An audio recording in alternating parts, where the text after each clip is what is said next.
안녕하십니까. 불교란 무엇인가? 지난 시간에 저희들은 부처님 당시에 인도에서 있었던 여러 가지 종교 사상들, 또 사회상 이런 것들을 살펴보았지 않습니까? 그래서 이번에는 이제 정견에 대해서 살펴볼 거예요. 정견이라는 것은 이제 바를 정자, 볼 견자, 이게 올바로 보는 거, 바른 견해. 이걸 이제 또 좀 철학적으로 말하면 올바른 사상, 철학 또는 이제 사고 방식 이런 것들이에요. 사실 우리의 인생을 지배하는 가장 큰 힘은 자기가 가지고 있는 사고 방식이에요. 견해죠, 견해. 이게 이제 사람마다 틀린 거예요. 불교가 왜 어렵냐? 불교는 다른 종교와 달리 정견을 갖도록 가르치기 때문에 어려운 거예요. 그럼 뭐가 정견이냐? 정견이라는 것은 바르게 보는 거야. 바르게 본다는 것은 사실을 있는 그대로 보는 거예요. 그럼 우리는 뭐 사실 있는 그대로 안 봅니까? 눈 있으면 다 있는 걸 그대로 보고 있지. 이렇게 생각하기가 쉬워. 근데 사실은 그렇지 않다는 거예요. 다른 종교는 교리 자체가 깊은 생각을 필요로 하지 않아요. 왜냐하면 생각하면 오히려 이상해져. 생각 없이 그냥 믿어버려야 돼. 태초에 하나님이 천지를 창조하셨다. 성경의 창세기를 첫 장을 열면 그 이야기가 나오는데 그 이야기가 말은 안 어렵죠. 네. 목수가 책상을 만들듯이 하나님이 세상을 만들었대요. 그게 뭐 논리적으로 깊이 생각해봐야 할 문제는 아니야. 그쵸. 그 문장 자체는 네. 이해가 돼. 근데 그게 사실이냐 아니냐의 문제를 이제 놓고 따져볼 때는 심각해지죠. 태초에 하나님이 천지를 창조했다고 하는 것이 사실이려면 실은 태초라는 시점이 정확해야 돼. 언제 맞아요. 만들었죠? 근데 그거는 그냥 태초야.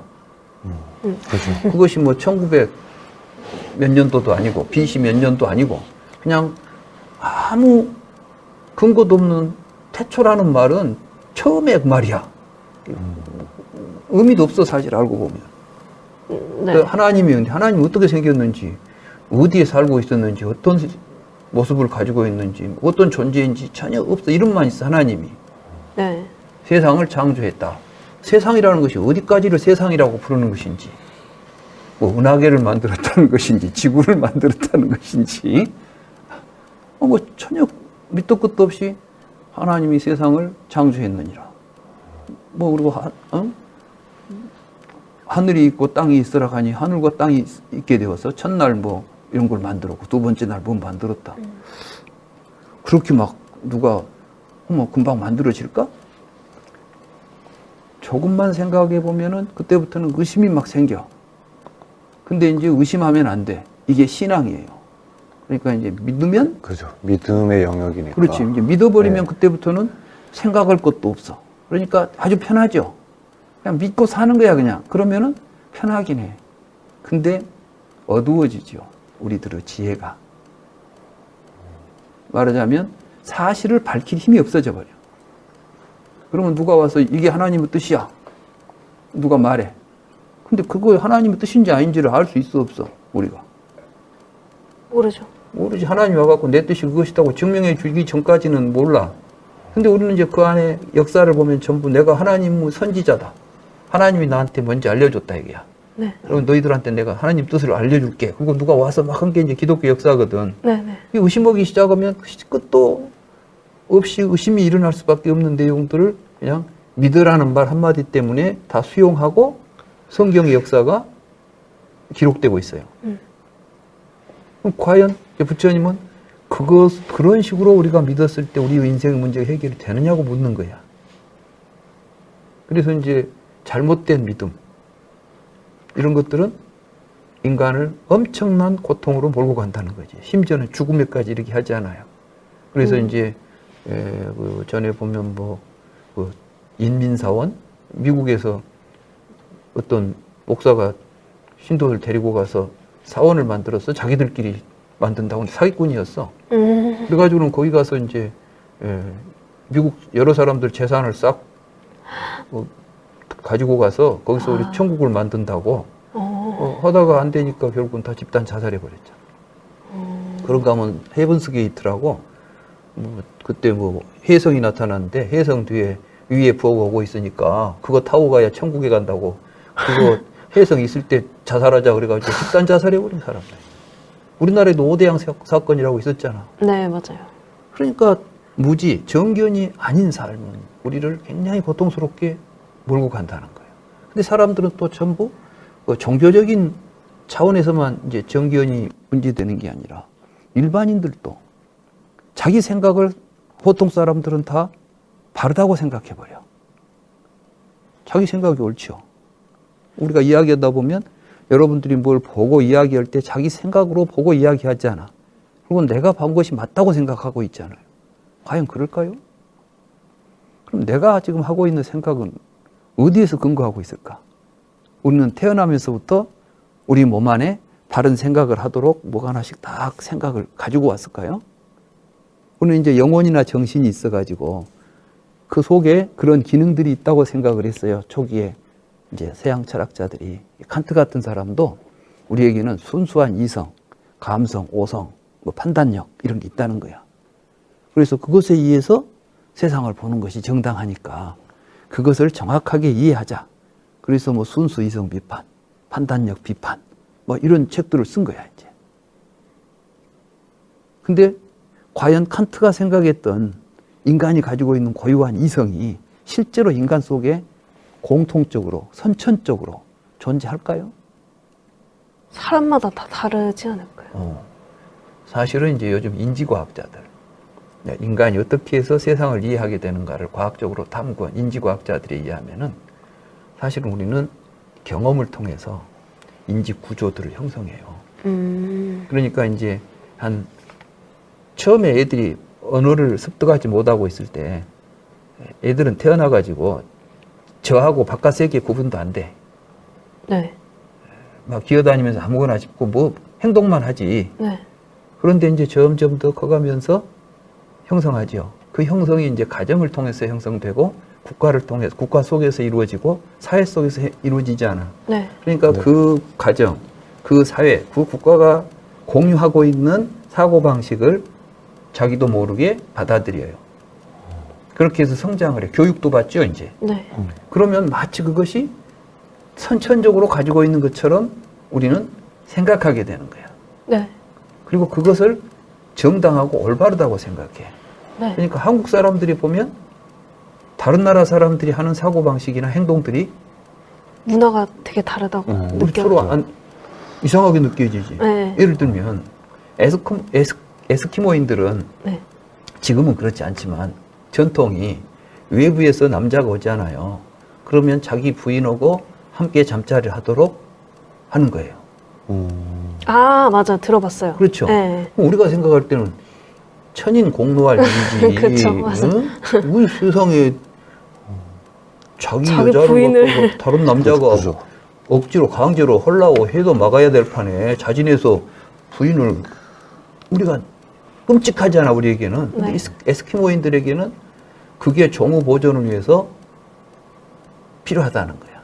말하자면은, 왜냐하면은 에스키모인들 사회가 서로 다른 사회와 이렇게 단절되어 있기 때문에 네. 외부로부터 새로운 유전적인 그 요인들이 안 돼. 그러면은 이제 가까운 근친으로 네.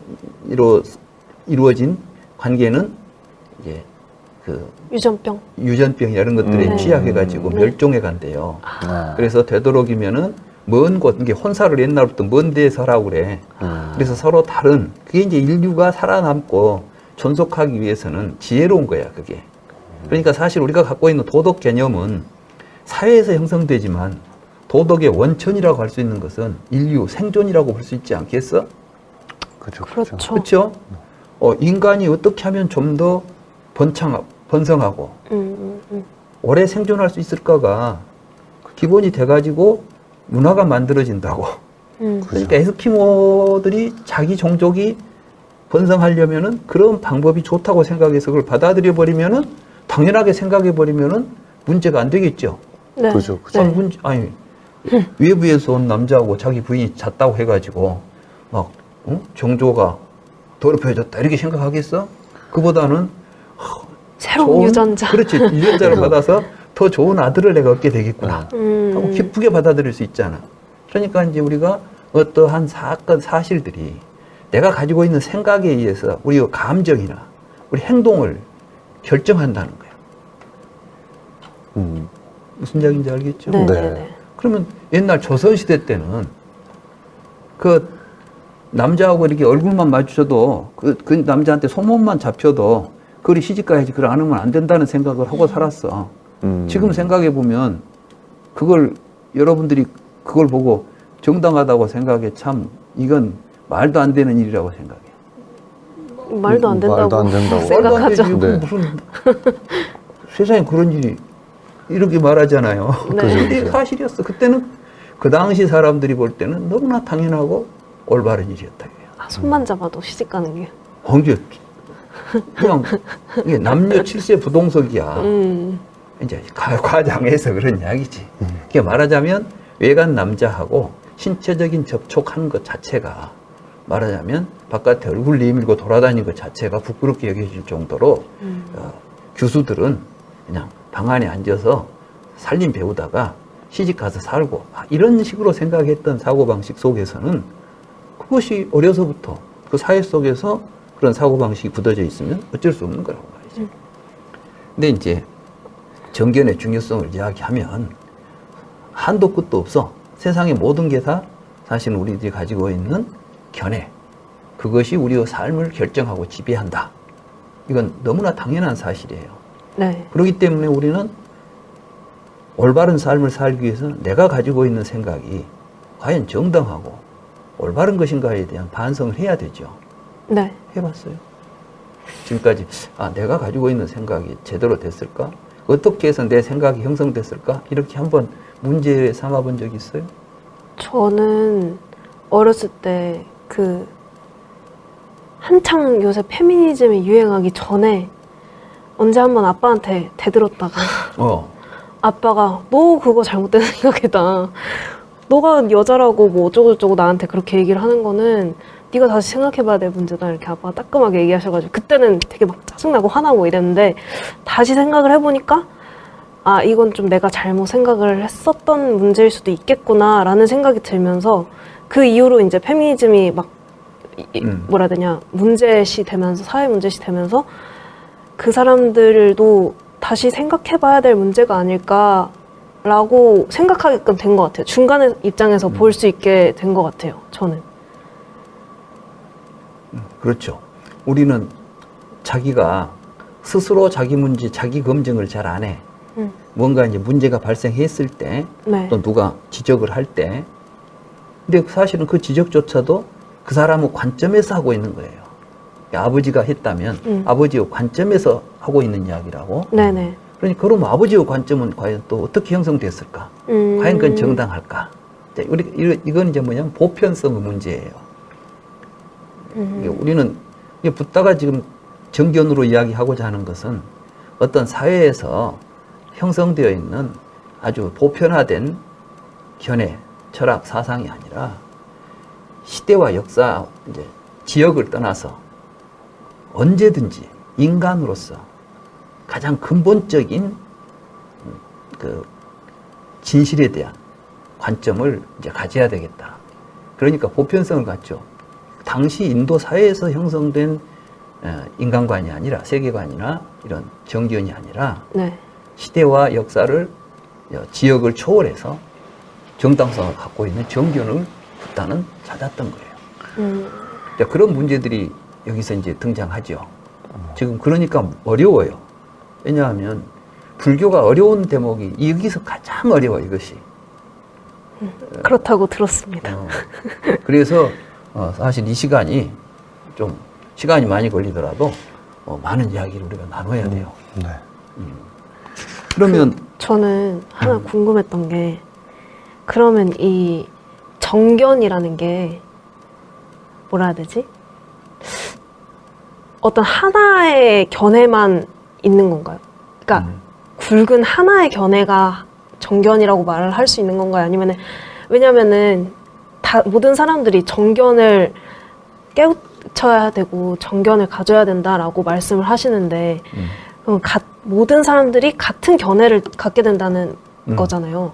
근데 그렇게 되면은 세상이 너무 굉장히 좋은 질문. 단조로워지거나 아니면 재미없어지지 않을까. 그렇죠. 왜냐하면 저는 개인적으로 다양한 견해를 가진 사람들이 같이 살아가서 재미있다 약간 이런 생각도 가지고 있어가지고 네 그렇습니다. 정말 굉장히 좋은 질문을 했어요. 부처님이 정견이라고 했을 때 이것은 획일화된 견해가 아니에요.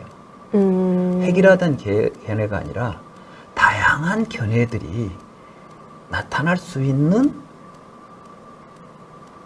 동일한 과정이 있다는 거야.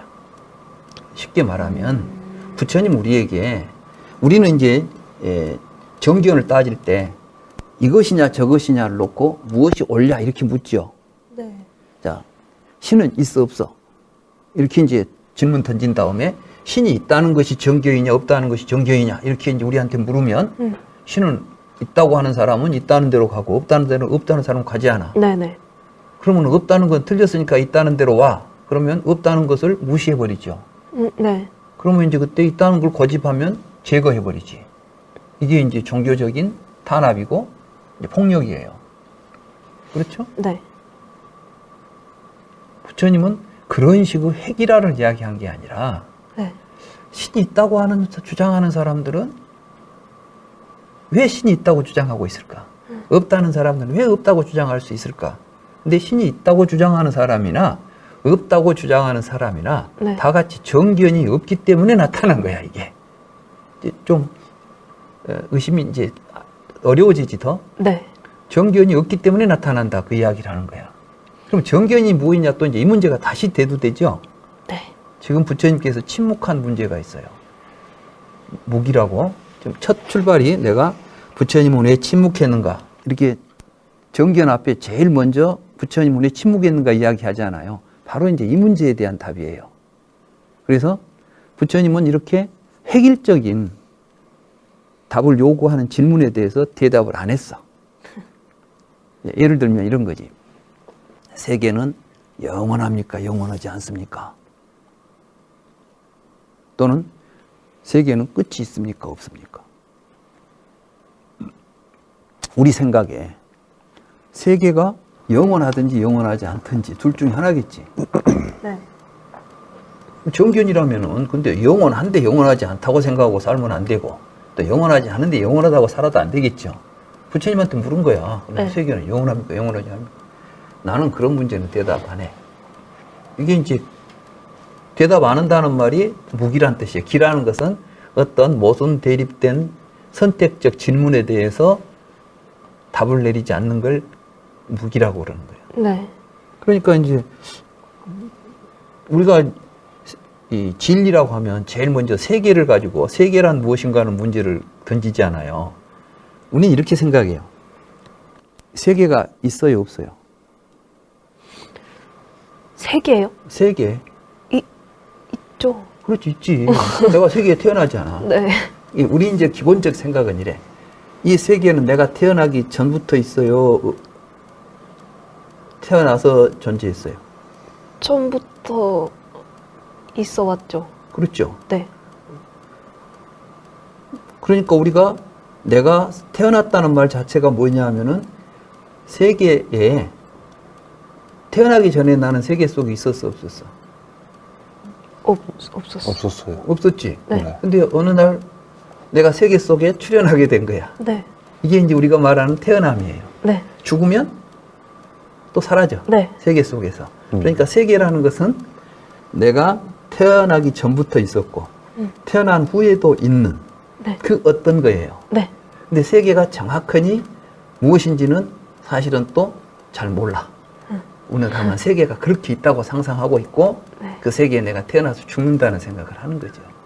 그때 이제 대두되는 문제가 그러면 나는 이 세상에 태어나기 전에 존재했을까 존재하지 않았을까 이런 문제가 또 대두되겠지.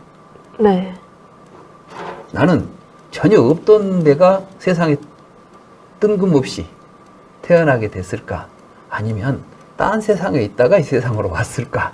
이런 생각을 하게 되잖아. 네네. 죽은 뒤에 내가 이제 이 세상에서 내가 사라졌어. 네. 이 세상에는 사라졌지만 또 딴 세상이 있어가지고 죽은 뒤에 딴 세상으로 갔을까?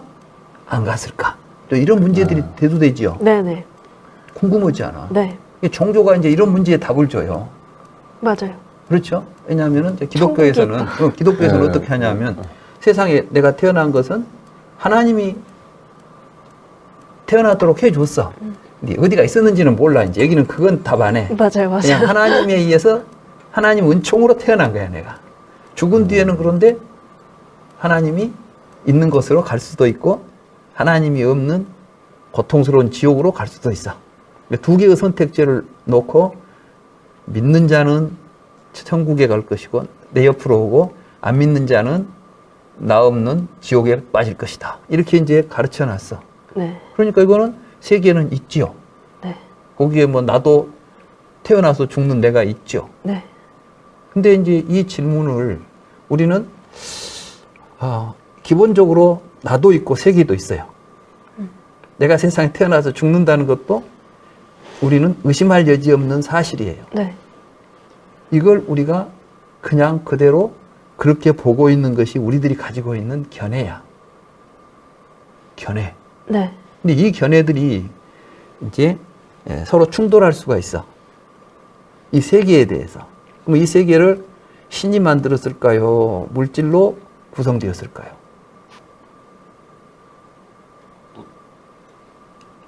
물질로 구성되어 그래. 있다고 과학에서 그렇지. 이제 과학자들은 물질로 구성되어 있다 이렇게 네. 말하고 기독교인들은 신이 천지를 창조해낸 것이다 이렇게 말해. 피조물이냐? 그죠. 이게 누가 만들어 놓은 것이냐? 아니면 본래부터 있는 것이냐? 그래서 이제 유물론자들은 물질은 본래 있다 이거야. 어디? 이 우주 공간 속에. 네. 그것들이 어떤 역학적 구조 속에서 이합 집산하죠. 만나고 흩어지고 막 이런 구조 속에 있다 이렇게 보는 거야. 네. 근데 그것을 놓고 우리는 이제 무엇이 진리냐라고 물으면 유신론이냐 유물론이냐로 이제 갈리게 되는 거예요. 부처님한테 와서 유신론입니까 유물론입니까 이렇게 물으면 부처님은 뭐라고 대답했을 것 같아요?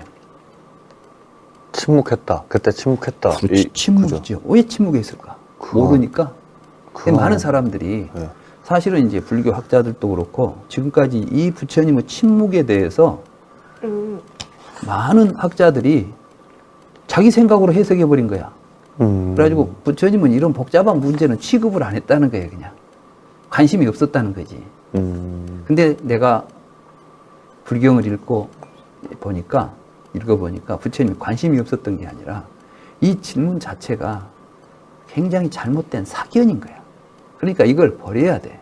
말하자면 유신론도 잘못됐고 유물론도 아니야. 그러니까 유신론도 유물론도 아니면 그건 뭐란 말이요? 네. 여기에 이제 정의가 뭐지? 그렇지. 부처님의 정의는 뭘까? 그렇지. 응. 바로 이제 부처님은 우리들이 그렇게 보고 있는 패러다임, 우리들이 그렇게 보고 있는 사고방식, 그것이 잘못된 견해를 가지고 보니까 아까 말한 대로 획일주의라거나 또는 뭐 서로 모순된 상반된 주장들이 대립해가지고 서로 다투거나 이런 일이 벌어진다는 거지. 그래서 이제 부처님은 이 견해를 버리는 데서 출발해야 된다. 정견을 우리 얻기 위해서. 그래서 이제 부처님이 침묵한 문제들을 보면 바로 그런 문제였어요. 먼저 우리가 세계라고 부를 때 무엇이 세계인가부터 우리는 알아야 되지 않아. 그죠. 근데 우리는 무엇이 세계인가에 대해서는 구체적으로 알려고 하지 않아요. 세계라는 단어는 가지고 있지. 네. 세계라는 단어에 대해서 어디 한번 각자 세계가 무엇인지에 대해서 한번 설명해 볼까? 세계. 응. 세계. 저한테 세계는 그냥 지구촌. 그렇지. 그게 이제 지구라고 하는 이것을 세계라고 생각하는 사람도 있어. 네. 근데 우리가 세계 그럴 때 지구만 세계라고 보지 않고 그쵸. 우주 전체를 하나의 세계로 보기도 해. 네, 맞아요. 그렇죠? 네. 그러면 우리가 항상 생각할 때 내가 쓰고 있는 단어, 세계라는 단어가 네. 과연 세계라는 존재가 있으니까 붙여진 이름이라고는 생각하지요. 네. 근데 실제로 물어보면 자기가 쓰고 있는 세계라는 단어가 모든 사람이 세계라고 지적하고 있는 것과 같지 않다는 거야. 네. 왜 그러죠? 여러 가지 견해가 의미를 가지고 있어서 그런 거 아닌가? 세계라는 단어가 여러 세계라는 단어가 의미를 가지고 있어서 그런 게 아니라 네. 세계라는 것은 어떤 밖에 있는 것들에 의해서 주어진 것이 아니라 우리가 세계라는 말로 표현하는 그 무엇인가가 있는 거예요. 그죠. 네. 세계라는 단어를 세계라는 존재가 본래부터 있어가지고 세계라는 이름을 가지고 있었겠어요? 아니면 우리가 세계라는 단어를 가지고 우리가 뭘 설명하려고 할 때 사용했을까요? 그 후자죠. 후자죠. 네. 그러니까 세계라는 말은 그 자체가 구체적인 대상이 없는 단어인 거야, 이게. 그죠. 맞아요. 그렇죠? 네. 근데 그걸 놓고 영원합니까? 영원하지 않습니까? 마치 객관적 사실처럼 논의하면 답이 나오겠어, 안 나오겠어? 말이 안 돼, 지금. 그럼 그게 무의미하다라고 말씀을 하시는 그렇죠. 거예요? 무의미하지. 근데 우리는 지금도 무의미 않을 것 같은데 세계에 대해서 논의하는 건 뭐가 무의미해 그러죠? 먼저 이제 답부터 이야기하자고. 왜냐하면 답이 없이 이 문제를 정견을 찾아가려고 하면 굉장히 피곤해요. 네. 그래서 이제 뒤에 나올 또 이야기가 되겠지만은 부처님에게 로이따라고 하는 천신이 찾아와요. 그것도 이제 이 문제를 이야기하기 위해서 설정된 이야기일 거야. 로이따라고 하는 천신이 찾아와가지고 부처님한테 와서 부처님, 우리가 세계의 끝, 세계가 있으면 이제 세계라는 존재가 있다면 존재는 어떤 한계가 있겠죠. 왜냐하면 모든 존재는 다른 존재와 구별되니까 존재가 되어 있는 거거든. 그래서 이제 세계의 끝에 갈 수가 있을까요? 걸어서? 이렇게 말해. 걸어서 간다는 건 뭐지? 공간적 이동을 통해서 세계라고 하는 것은 공간적 한계가 있는 곳을 우리가 경험할 수 있을까요? 라고 물었던 거예요. 그러니까 부처님께서 세계의 끝에, 걸어서는 세계의 끝에 갈 수가 없다. 이렇게 대답을 했어. 그러고 있다가 맞습니다. 내가 옛날에 천신이었을 때 엄청 이 발폭이 넓어가지고 한 걸음에 지구를 건너뛰는 그러한 보폭을 가지고 엄청난 속도로 100살 동안 사는 동안에 하루도 쉬지 않고 밥 먹고 잠잘 때 빼놓고는 걸어갔는데 세계의 끝에 도달하지 못했다는 거야. 그러니까 세계의 끝은 없다라고 이제 이야기하지. 로이따가. 그러니까 부처님께서 세계의 끝에 우리가 걸어서는 갈 수 없지만 세계의 끝에 가지 않으면 괴로움을 벗어날 수가 없다네. 이렇게 말하면서 세계는 그럼 뭡니까? 이렇게 이제 묻잖아요. 세계는 6군데에서 나온다고 생각해, 출발점이. 그 6군데가 뭐냐면 보고, 듣고, 냄새 맡고, 맛보고, 만지고, 생각하는 한, 이, 비, 설신의 있었죠? 이 6가지를 불교에서는 육입처라고 불러요. 이 육입처로부터 세계는 나온다네. 이렇게 이제 말하는 거야. 육입처가 세계예요. 그러니까 우리가 지금 세계라고 부르는 것은 내가 눈으로 보고, 귀로 듣고, 냄새 맡고, 맛보고, 만지고, 생각한 것의 총체야.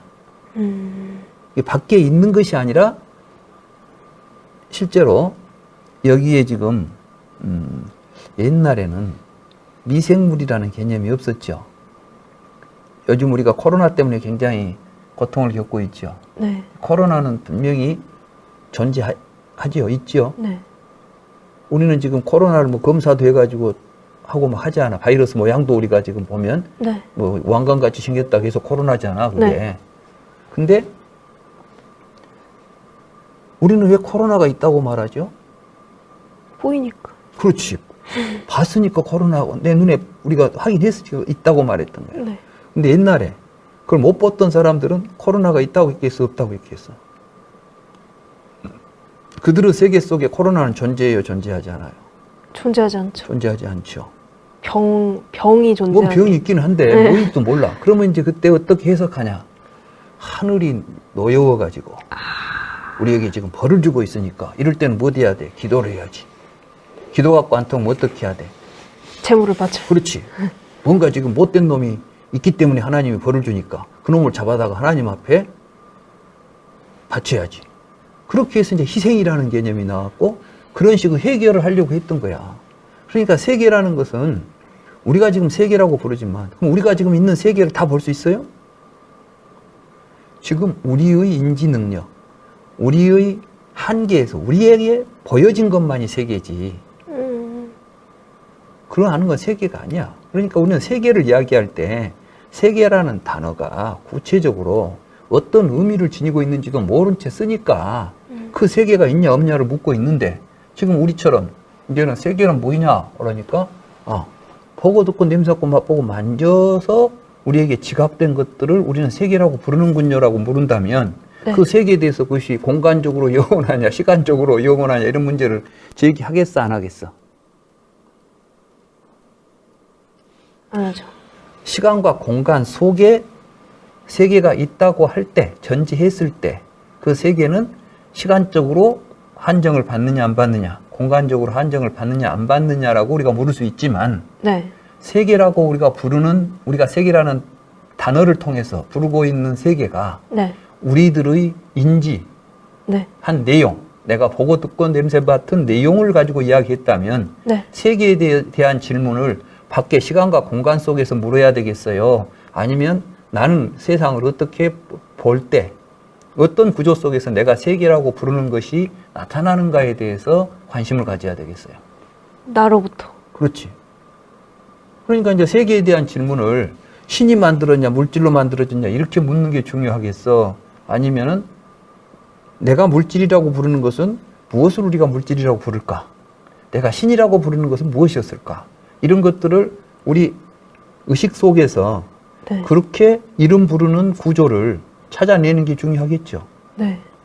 붓다는 세상 사람들은 이렇게 밖에 시간과 공간 속에 무엇이 있다는 생각을 가지고 세계는 영원하냐, 영원하지 않냐, 또는 뭐 끝이 있냐, 없냐, 사람이 죽으면 다음 세상에 가냐, 안 가냐, 이런 문제들에 대해서 침묵해 버렸어. 왜?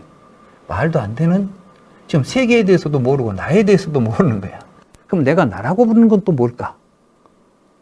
우리는 마치 태어나서 죽을 때까지 부모님으로부터 태어나가지고 죽는다는 생각을 하고 있잖아. 그래서 부처님은 그 나에 대한 분석, 세계가 어떻게 우리들의 삶 속에서 드러나는지 이런 것들을 깨우쳤어요. 그걸 이제 부처님이 연기법이라고 부르는 게 있죠. 연기하고 있는 게 세계가 존재하고 있는 게 아니라. 그러니까 아까 획일주의는 뭐였냐면 내가 가지고 있는 그 모순된 구조 속에 우리들의 의식의 모순된 판단 구조 속에서 어느 하나로 다른 것을 말살해버리고 통일하려고 하는 게 획일주의라면 붓다는 우리의 마음이 만들어낸다고 하니까 어떤 사람이 어떤 생각을 가지면 우리는 그 사람이 옳냐 그르냐를 따지기 전에 그 사람은 어떠한 의식이 형성되기 때문에 저런 생각을 갖게 될까라고 이해하게 되는 거예요. 그렇게 되면 이제 뭐가 되냐면 어차피 우리는 어떤 환경 속에 살면서 의식을 구성하게 돼 있어요. 그리고 그 의식은 각기 다르게 형성될 수밖에 없어. 네. 미국에서 살면 미국식으로 형성되고 한국에 살면 한국식으로 형성돼. 네. 근데 한국에서 형성된 의식이 옳은 것이냐 미국에서 형성된 것이 옳은 것이냐 이렇게 해버리면 싸움이 일어나잖아. 획일주의가 되잖아. 네네. 그렇지만 우리가 미국이라는 역사와 전통 속에서 형성된 의식이로구나 라고 이해하게 되면 획일주의가 아니라 이해하게 되고 공존할 수 있는 길을 찾게 되겠죠. 그럼 나도 이해를 받아야 되지만 상대방도 이해를 받아야 되겠지. 네. 내가 저를 이해해 줄 때 저도 나를 이해해 주게 된다 이야기야. 이게 상호 이해 속에서 여기 집착하지 말라는 거지 이제. 내가 가지고 있는 생각을 절대적이라고 붙잡지 말고 이 생각도 조건에 의해서 만들어졌다는 것을 항상 명심하게 되면 내가 가지고 있는 생각의 실체도 사실은 없다. 이게 이제 공이에요. 비어있다. 이 비어있는 속에는 갈등도 있을 수 없고 모든 차별과 이런 것들이 다 같이 서로 용해되고 거기서 이제 녹아버리지.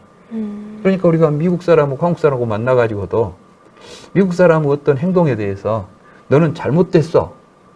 이렇게 접근하는 게 아니라 아, 너희 동네는 그렇게 생각하니? 우리 동네는 이렇게 생각하는데.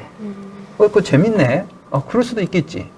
이런 이제 상호 이해를 통해서 굉장히 다양한 삶의 방식들, 아까 우리 지선 양이 그런 이야기 했었잖아요. 네. 획일주의는 싫습니다.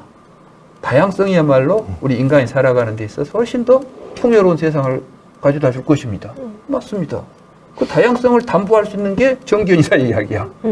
정견은 이런 것이 정견이지. 아까 말한 들었던 획일주의가 정견은 아닌 거예요. 그래서 이제 우리 틱나트한 스님 얼마 전에 돌아가셨죠? 틱나트한 스님. 그 스님이 엊그제 돌아가셨어요. 그 스님은 이제 전 세계적으로 평화운동, 또 우리의 마음의 평화 이런 걸 하면서 명상을 지도했죠.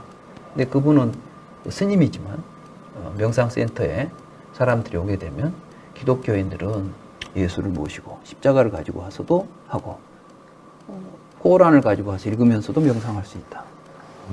우리는 지금 자기가 가지고 있는 전통과 역사를 무시하고 없애자는 게 아니라 그 역사 속에서 우리가 다른 생각을 가지고 살아가는 것이 옳다고 말하는 것이다. 너무 멋있다. 바로 그게 정견이야. 그러니까 이제 불교는 불교라는 이름 아래서 다른 종교하고 대립하거나 다른 종교를 말살하려는 것이 아니라 어느 종교나 사실은 역사가 있고 그 역사가 필요에 의해서 만들어진 과정이 있어요. 그죠. 그걸 무시해버리면 그 민족사나 이런 것들이 다 말살해버려. 그렇게 해서는 안 돼. 근데 이제 문제는 뭐냐면 한국은 한국 나름대로 역사가 있고 역사 속에서 형성된 전통이 있어요. 그런데 어떤 종교가 와가지고 이것은 진리고 너희들은 잘못됐다 해가지고 말살하려고 할 때 문제가 생기는 거야. 우리 한국에서 이제 그런 문제들이 자주 발생하죠. 뭐 단군 그런 거는 이제 없애버려야 된다. 사실 우리는 이제 단군이라고 하는 게 우리 한국 사람들에게는 한국인을 하나의 정체성으로서 하나로 통합시켰던 매우 중요한 정신적 그 역할을 해온 맞아요. 신화예요. 네. 근데 그것은 무시하고 천지를 창조한 하나님을 믿는 것만이 진리다 이래버리면 그러면 이제 우리나라 전통이나 역사 같은 것이 무너져 버려. 네. 그럼 그렇다면은 굉장히 중요한 하나의 다양성 속에 매우 아름다운 문화 전통이 단절되는, 파괴되는 결과가 온다 이거지. 그죠. 그런 것들이 이제 문제가 되는 거예요. 말하자면 신념에 의해서 기독교 믿는 거 좋아요. 근데 이것만이 진리고 다른 건 아니다라고 배척할 때 나타나는 것이 문제지. 네. 그래서 이제 불교는 그래서 이제 근데 교수님, 저 근데 궁금한 게, 근데 그런, 예를 든 그런 일이 있잖아요. 그러면은, 기독교 입장에서도 이걸 부정하는 이유가 저는 이해가 가긴 하거든요. 왜냐면은, 자기들 그 이야기랑 여기 단군 설화랑 충돌이 되니까 저게 아니고 우리가 맞다. 이렇게 되는 것 같은데, 근데 여기서 약간 정견이라 하면 약간 어떤 건지 저는 좀 궁금하거든요. 정견이라는 네. 것은 이때 정견은 뭐냐면 네. 기독교는 기독교적인 전통 아래서 아까 네. 의식의 형성되는 과정이 있죠. 예. 이것은 그 과정이라는 것은 인간에게 누구나 똑같아. 뭐 어떤 과정을 통해서 우리는 그 자기 의식을 갖게 되냐 하면 태어나 가지고 보고 듣고 냄새 맡고 맛보고 만지는 삶을 통해서 형성돼요. 그런데 기독교적 전통 아래에서 형성된 문화나 가정이나 아까 사회 속에서 살면 그것이 형성되어 있다는 거야. 근데 그걸 이해하면 이것은 내가 이 전통 속에서 이 사회 속에서 있기 때문에 갖게 되는 생각이지 이건 많이 진리는 아니다. 또 이것이 진리도 아니다. 이것은 이렇게 만들어진 것이다. 본래부터 신이 세상을 창조해가지고 있는 것도 아니야. 있다고 믿는 전통이 오랫동안 있어 왔던 것이지. 또 과학자도 마찬가지예요. 우리는 과학에 맹신하고 있는 경향이 있잖아요. 그죠. 예. 근데 과학이 끊임없이 변해왔어. 네. 그때마다 그것이 진리라고 생각했지. 쉽게 말하면 우리는 이제 과학사에 있어서 가장 획기적인 인물로 뉴턴을 들 수가 있죠. 뉴턴이 생각했던 세계, 이건 지금 이 기계적 세계관이죠. 천체 덩어리들이 여러 가지 운동 법칙에 의해서 기계적으로 움직이고 있어요. 그것이 20세기 초반까지 과학사를 지배하고 있었죠. 네. 그 진리라고 생각, 물질의 세계야, 그게. 그리고 사실은 유물론이라는 게 서구에서 굉장히 이제 강하게 서구인들의 삶에 영향을 줬던 게 바로 뉴턴 물리학이었고. 네. 근데 그걸로 형성된 사람들은 이제 그것만이 진리고 다른 건 아니다고 생각했잖아. 근데 과학자들이 더 연구를 해보니까 우주 공간이 텅 빈 공간이 아니고, 여러분들은 그 우주가 말안정처럼 휘어 있다는 이야기를 들어봤어요? 네? 말안장처럼 생겼대, 우주가, 공간이. 아, 그래요? 이게 지금까지는 공간이 그냥 아무것도 없는, 네, 이렇게 펼쳐져 있는. 그렇지. 네. 개활된 곳이라고 생각했죠. 네. 네. 근데 이제 아인슈타인은 이렇게 생겼다는 거, 이렇게. 안장이 이렇게 생겼잖아. 말안장이 이렇게. 네. 네. 그러니까 공간을 따라서 이렇게 가면은 먼 거리지만 이리 가버리면 훨씬 빨리 공간 이동이 가능해. 그러니까 이제 거기서 뭐 시간, 뭐 말하자면. 네. 그거 인터스텔라 그 영화에서 그렇지. 그게 이제 그거구나. 그런 이야기들이 왜 나오냐면은 요즘 현대 과학자들은 이 에너지에 의해서 공간이 휜다는 거야. 그래서 휘어 있는 공간이라고 이제 보고 있고, 그뿐이 아니에요, 이제. 공간이라거나 우리가 물질이라고 불렀던 이 존재들이 사실은 원자적 구조를 가지고 있지도 않아. 이제 말하자면 원자처럼 알갱이가 아니야, 이제는. 네. 이것은 또 처음부터 있었던 게 아니라 빅뱅이라고 하는 폭발, 에너지 폭발에 의해서 만들어진 초기 물질의 단계는 원자도 아니었다니까, 뭐 쿼크니 뭐 이런 이야기 하잖아요. 이런 것들이 이제 상호 충돌에 의해서 이 천체가 만들어져. 이 천체가 사실은 원자보다 먼저 만들어져요. 에너지가 기체 덩어리 같은 것들이. 네. 그러고 나서 그 안에서 상호 이제 에너지가 충돌하다가 수소, 헬륨 막 이런 것부터 만들어져 가지고 그 별이 원자를 만들었다 막 이런 이야기들 하잖아. 그러면 근데 이 이론이면 또 다 끝났을까? 지금도 과학자들은 계속 탐구하면서 새로운 또 발견들을 하고 있어요. 결국 과학도 뭐냐면 아까 부처님이 그랬죠. 세계란 뭐라고? 우리들이 경험한 내용을 가지고 구성한 거라고 그랬지. 과학자들이 과학적인 도구를 통해서 실험을 통해서 경험한 내용으로 구성한 것이 과학적 세계인 거야. 그리고 우리는 그것을 가장 첨단적인 그 기술을 진리라고 받아들이고 있는 것이지. 붓다는 그것도 계속 새로운 경험을 하면 변화될 수밖에 없는 내용들이에요. 우리는 그걸 서로 이해하자는 거야. 그게 정견이야. 그걸 보는 거야. 사실이 그렇다는 걸 보는 게 진실을 보는 거라고. 그러면 불교에서는 세계를 어떻게 만들어졌다고 봅니까? 한마디로 말하면 일체는 유심조다 이렇게 말하잖아. 보고 듣고 냄새 맡고 맛보는 걸 마음이라고 부른다면 과학자들의 마음으로 경험에 의해서 만들어진 세계가 과학의 세계고, 종교인들의 마음, 말하자면 기독교인들의 마음으로 만들어진 세계가 신학의 세계야. 그들은 자기들이 그 마음을 가지고 신의 세계를 만들어 놓고 그 속에 살고 있는 거야, 사실은. 우리의 삶은 시간과 공간이라고 하는 이 밖에 내 외부 세계에 실제하는 그 무엇 속에 내가 태어나 살고 있는 게 아니라 우리가 살면서 가진 의식이 세계를 만들어내고 있어. 그게 신학적으로 만들어내면 종교의 세계고 과학적으로 만들면 과학의 세계야. 그러니까 신학적 세계든 과학적 세계든 그 실체에 있어서 본다는 마음에 있는 것이지. 그 마음은 그런데 실체가 없지. 네. 삶을 통해서 형성되고 있잖아. 네. 이러한 사실들을 깨닫고 살아가면 우리는 서로 이해도 가능하고 자기 고집도 우리가 이제 안 할 수 있고, 나는 이런 식으로 생각하고 살았는데 괴로움이 생긴다. 그럼 바꿀 필요가 있겠죠. 네. 하나님이 다 해결할 줄 알고 살았더니 하나도 해결을 안 해줘. 그런데 계속해서 하나님만 믿고 가야 되겠어? 그래서 이제 부처님은 고통의 문제를 무엇이 우리에게 고통을 주는가를 보라는 거야. 그래서 고통을 주는 것이 만약에 종교적 신념이라면 우리는 그 신념을 버림으로 해서 고통으로부터 벗어날 수도 있는 것이죠. 또 과학적 신념이 우리를 고통으로 몰고 간다면 과학 외에는 다른 걸 믿질 않아. 그렇게 되면 우리는 그러니까 이제 잘못하면 자연과학에만 몰두한 사람들이 인문학적인 말하자면 인간의 정서나 교감 이런 거 뭐 이런 데는 굉장히 좀 취약할 수가 있지 않아. 네. 그렇죠? 문학적이고 예술적인 사람들은 과학적인 세계에는 별로 아는 바가 없어도 훨씬 삶 자체가 풍요롭고 행복하고 아름다운 게 있잖아. 네. 근데 마치 이것만 있고 저건 잘못됐다고 해버리면 이게 이제 서로 갈등만 일어나지. 예, 과학이 우리의 문제를 해결해 주는 것도 아니고 뭐 하나가 해결해 주는 건 아니야. 그러나 중요한 건 우리 시대에 갖고 있는 우리 인간이 가지고 있는 여러 정보들 이런 것들을 통해서 이 시대에 우리가 가장 좋은 의식을 형성할 필요는 있는 것이지.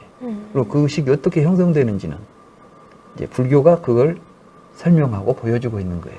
그래서 불교를 공부하면 어느 시대에 살든 어디에 살든 우리에게 일어난 고통 문제를 해결할 수 있는 다른 견해를 우리에게 알려준다. 그래서 정견이 이런 의미를 지녀요. 네. 그렇게 해서 좀 어렵네요. 이해한 건지 잘 모르겠어요, 제가. 네. 아, 조금 알겠는 그런 느낌인데. 그래서 이제 여기 보면 모든 존재는 공이다 이런 이야기가 나오죠. 공이라는 건 뭐냐면 이 세상에 우리는 컵이라고 하는 존재가 실제한다는 생각을 하죠. 눈에 보이면 실제한다고 생각하고 귀에 들리면 실제한다고 생각하는데 이것들은 사실은 보기 때문에 있는 것이지 실제하기 때문에 보이는 게 아니에요. 네? 보기 때문에 있는 것이지 실제하는 것을 보고 있는 건 아니라 이 말씀이야. 보기 때문에 있는 거다. 이제 그 말의 뜻을 우리가 좀 지금 이제 이해해야만 정견에 도달할 수가 있어요. 보기 때문에 있는 거라는 말은 뭐냐면 우리에게는 이게 굉장히 단단하죠. 네. 네. 그리고 침투도 안 되죠. 네. 근데 아주 에너지 양이 큰 이 소립자들 이런 것들은 예. 이걸 뚫고 가버려 그냥. 네. 예. 우리가 이제 엑스레이를 찍으면 네. 엑스레이 같은 것도 이제 살을 뚫고 와서 뼈에는 뼈를 못 뚫고 가니까 반사되어 나가버리잖아. 그때 우리가 이제 엑스레이를 찍잖아요. 네. 근데 감마선이니 뭐 이런 건 지구도 뚫고 지나다녀. 그러면 그 감마선의 입장에서 본다면 네. 이것들은 단단한 거겠어? 아니면 그냥 뚫고 지나가는 허공 것 같은 것이겠어? 허공 것 같은 것이죠. 허공 것 같은 것이죠. 네. 다만 우리들이 가지고 있는 우리의 신체 구조에 의해서 파악된 게 이 컵이에요. 네. 실제로 이 컵도 원자로 되어 있어. 원자의 구조를 살펴보면 엄청난 공간으로 순 공간이야. 전자와 가운데 있는 핵과 전자 사이에는 이 태양과 지구 사이만큼이나 먼 거리가 있대. 근데 왜 그러면 우리는 이것이 단단하게 느껴질까요? 여기에 강한 에너지가 장이 형성돼 있어. 그래서 내가 이걸 잡으면 내가 가지고 있는 에너지가 여기에 밀려요. 그러니까 그 에너지를 뚫고 가지 못하기 때문에 단단하다고 느낀대. 그런 것뿐이지 이거 자체가 단단한 구조는 아니야. 근데 우리는 이것은 단단하고 흰 색깔이라고 말해. 흰 색깔도 이거 자체가 흰 색깔이 아니에요. 빛이 우리에게 반사되는데 이건 모든 빛을 반사시켜버리니까 우리의 시각에 하얗다라는 지각이 일어났을 때 우리에게 하얀 물질이 여기 있다라고 말하고 있는 거예요. 그러니까 실제로 사물들은 내가 보니까 근데 보는 우리들이 서로 다른 구조를 가지고 있으면 보이는 것들이 다른 모습이겠죠. 네. 이해가 되지? 네. 그러니까 박쥐가 보는 세상하고 사람이 보는 세상은 다르다니까. 네, 그거는 알겠어요. 그죠? 네. 박쥐는 음파로 세상을 봐요.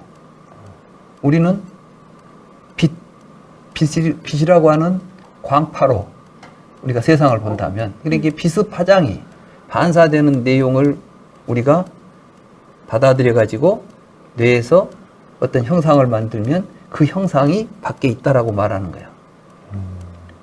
그러니까 이 사물 자체는 사실은 아무것도 아닌 것이, 비어있는 것이지. 다만 보기 때문에 이 모습이 나타나는 거야. 근데 마치 우리는 하얗고 단단한 컵이 있으니까 내가 눈으로 보고 있다라는 생각을 하고 있어. 이게 사견이에요. 이게 사견. 이게 아까 말한 사견은 이것이냐 저것이냐를 놓고 무엇이 진리냐고 묻는 데서 하나의 견해를 취하라는 것이 아니라, 네. 지금 우리가 가지고, 우리는 사실을 못 보고 사실이 아닌 것을 진실로 알고 있기 때문에 사견이라고 부르는 거예요. 정견은 근데 그러면은 이걸 부정을 해야 되는 거예요? 이게 나쁜 거예요? 그건 아닌 거죠? 지금 여기서 이제 나쁘다 부정을 보는 게 아니라 네.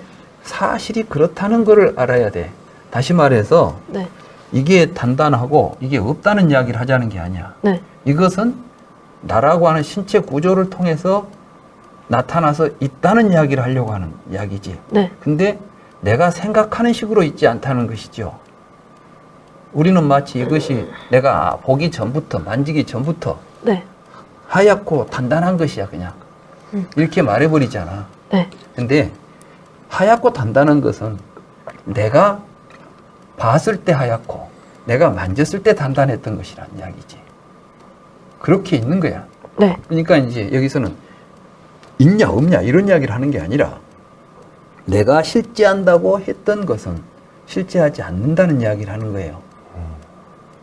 말하자면 밖에 보지 않아도 만지지 않아도 이런 색깔과 이런 형태를 가지고 이렇게 있는 것이 있다라고 했던, 내가 있다고 생각한 것은 밖에 있는 실제의 컵이 아닌 거야. 밖에 있는 실제의 컵은 만져가지고 지각한 내용으로서 존재하는 것이지.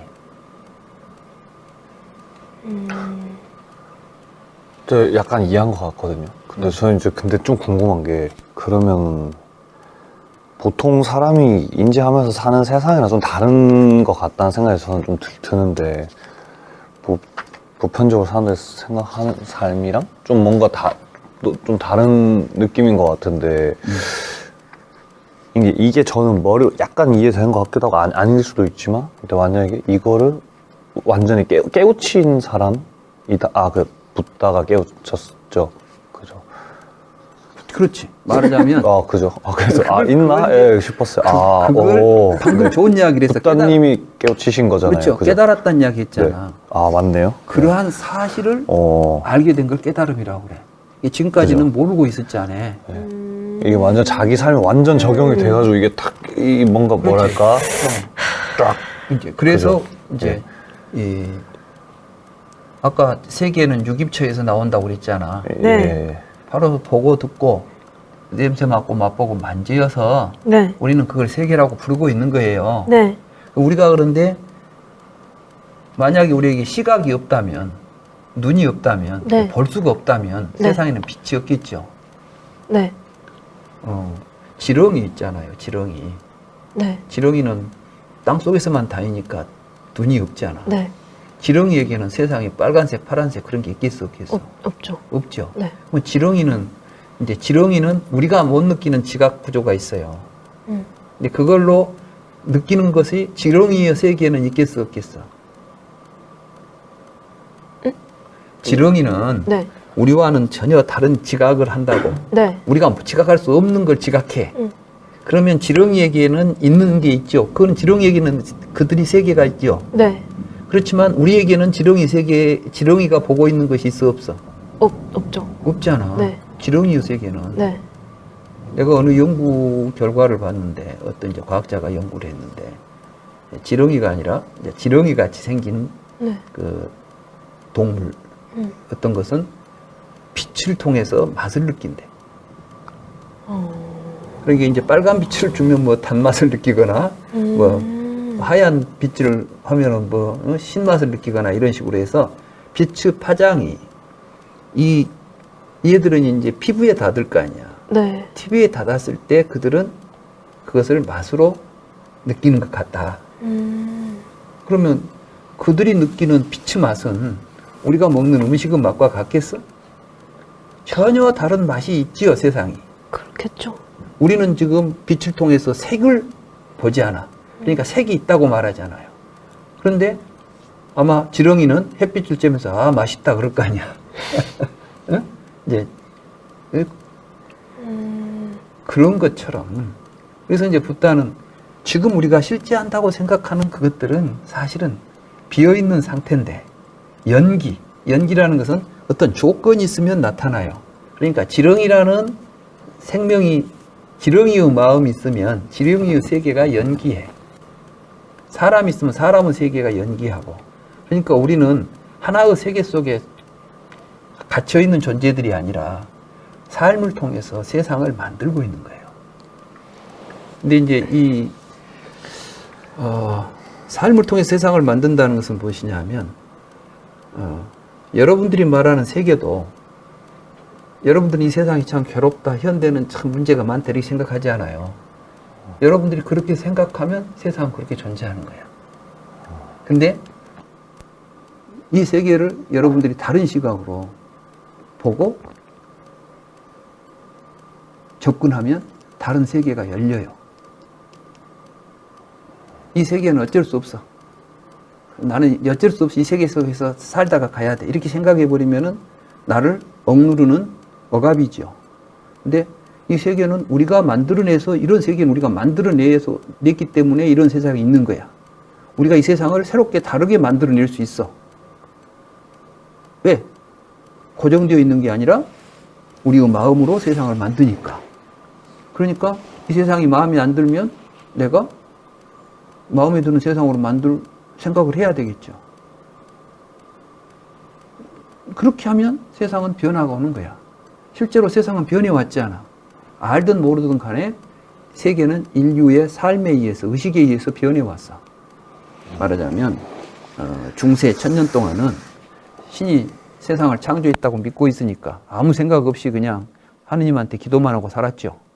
르네상스 이후에 이제 새롭게 학문에 대해서, 인문학에 대해서 눈을 뜨게 되고 자연과학이 발달하다 보니까 세상은 물리적인 여러 가지 법칙들을 우리가 이해하고 쓰면 되겠네. 그래가지고 인간들이 자연에 없는 여러 가지 기계들을 만들어냈어. 그러니까 기계가 있는 세상이 됐잖아.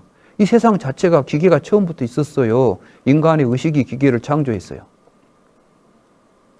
그 의식이 기계를 창조했죠. 그랬잖아. 마음이 만들어낸 거야. 네. 그 의식이 만들어낸 기계 속에서 살면서 또 우리 의식 자체가 그 기계 문명에 영향을 받아가지고 마음이 변화해버린 거야.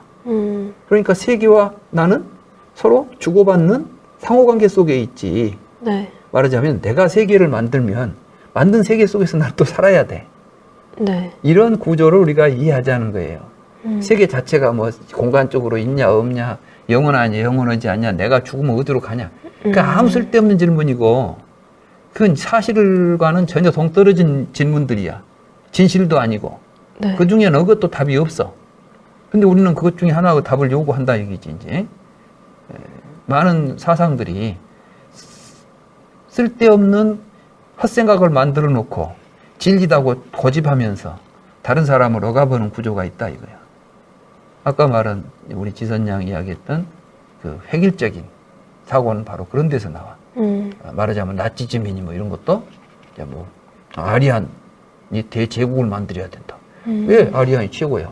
근데 자기들은 이제 인류에서 가장 우수한 인종이고, 그렇기 때문에 우수한 인종이 세계를 지배해야 된다. 이런 이야기에 이제 또 사람들이 혹하면 아리안족 위에는 다 뭐 유대인들은 막 갖다 죽여도 죄의식도 안 느껴. 이렇게 우리들의 세계는 고정되어 있는 게 아니다. 비어 있다는 것은 뭐냐면 여기 컵 안이 비어 있으니까 네. 우리는 이 컵 안에다가 뭐든지 원하는 걸 담아서 먹을 수가 있죠. 네. 공이라는 말은 아무것도 없다는 것이 아니라 좋은 조건을 만들어주면 얼마든지 변할 수 있는 가능성이 있다는 공간이에요. 공이라는 것은 가능성을 이야기하지 있냐 없냐를 이야기하는 게 아니야. 유무 개념이 아니라고. 예, 그런데 이 세계라는 것은 우리들이 얼마든지 새롭게 만들어가는 것들인데 그걸 놓고 뭐 있냐 없냐, 영원하냐 영원하지 않냐 이렇게 물은 문 자체가 전혀 근거 없는 질문이다. 이제 이 용수라는 분은 부처님의 침묵을 이렇게 해석을 해버렸어요. 부처님은 세계를 그렇게 봤기 때문에